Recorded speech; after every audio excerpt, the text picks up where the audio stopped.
Hello and welcome to the Think Share. My name's Zach. I'm here to bring to what I've been thinking about, sharing about, talking about, listening to, reading about that doesn't belong in math class. If you're new to the channel, I invite you to subscribe.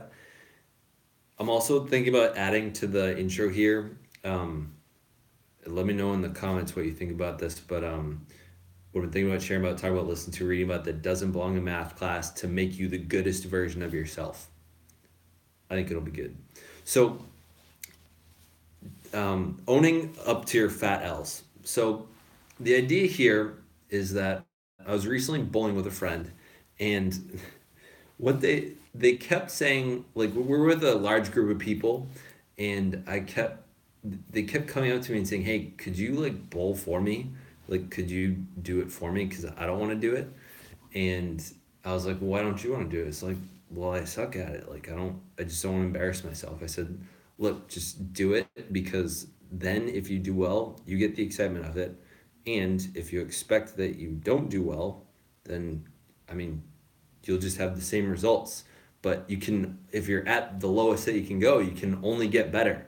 So I think what a lot of us don't do is we don't own the things that we're not that great at. We don't own the things that we don't have talent in, and we avoid them, and so we stay not so good at those skills. I'll let things better this way. So the idea here is that, and this is similar. So today, I mean, almost every day this happens. Is students will break out or they'll ask for a calculator. I'll say, you do not need a calculator for this one. I think so often students break out their calculators, they start using them, and because they're using them, they worsen their skills for addition, subtraction, addition, multiplication, division. I'm sure I missed one. But they're always weakening their skills because of the fact that they're not using mental math for this. What'd you say there, Nate? We don't work on our imperfections, basically. Yeah, and I would say you don't always have to work on your imperfections, but like in this case, when we were bowling, I think that if we're all there for fun and we're all kind of making fun of each other, we're goofing around, we're dancing, we're doing all kinds of silly things. I jumped over somebody.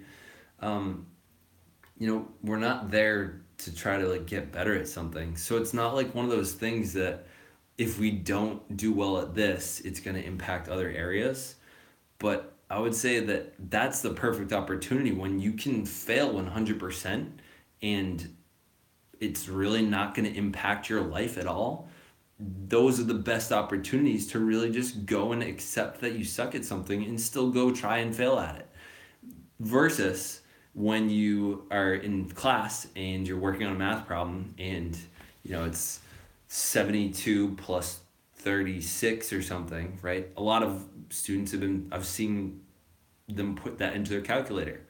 And those are the types of things, like a little bit of mental math, that can be really useful in life.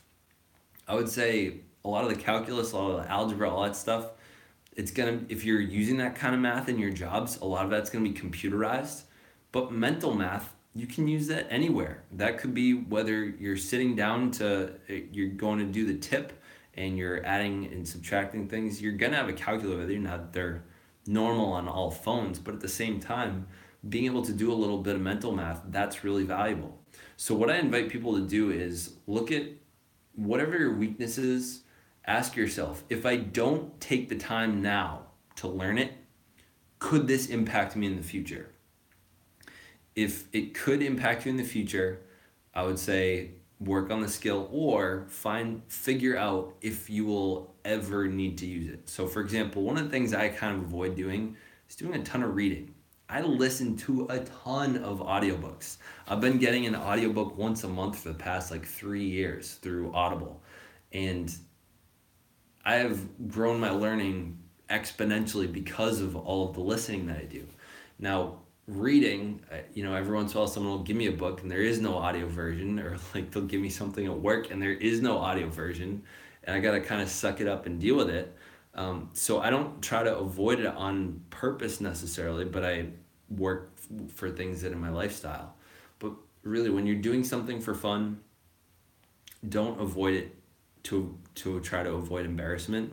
I would say maybe it would be a great idea to learn how to laugh at yourself. Maybe it's a really good opportunity to learn how to ease up a bit. You know, if you feel like you're going to be embarrassed because you stink at bowling, who gives a F, right? It's bowling. Like, unless you're a professional bowler, like, and you're practicing a lot, that's the only time you should probably ever be embarrassed about being bad at bowling.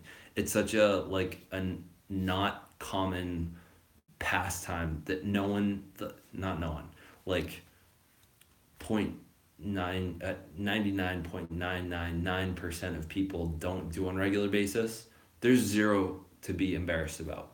Now I would say the only reason I'm good at it is because I'm fairly strong and coordinated. We went with a group of like 15 people and I beat everyone. I think I had a score of 156. But like, it's not because I practice. I just happen to be coordinated and strong.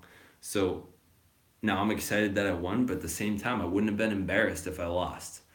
The competitive side of me might have been like annoyed, but like it wouldn't have been bad.